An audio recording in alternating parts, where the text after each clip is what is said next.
अरे कोणत्या पक्षाचा झेंडा आहे? अपक्षाचा कोण उभारलंय अपक्ष मधून? मुस्लिम पटेल रांदीकर. रणनीकर का? मतीन पटेल रणनीकर. हा आता या रिक्षाचा प्रचार करायचा का तुम्हाला? हा मग येऊन येणार कोण? रिक्षाशिवाय दुसरं कोण? असे का? लोक फॅन झाला तुम्ही रिक्षाचे? होय, बर बर. एकच वादा. रिक्षा दादा.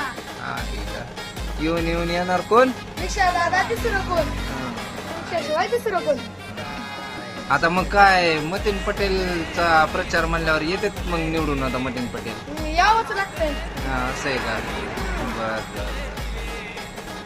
दुसऱ्या पक्षाचा नाही का प्रचार कोणत्या करायचा? हा, हा. फक्त अपक्ष. फक्त अपक्ष. आयला लय रिक्षान बिक्षान लावले तो. लय जोरात प्रचार चालू आहे तुमचा. चलू द्या मग काय, आम्ही बी तुमच्याकडून येऊ मग काय प्रचाराला. तुम्ही करायलात म्हणले आम्ही कशाला थांबाव. मतीन पटेलला निवडून आणायचे यावेळेस.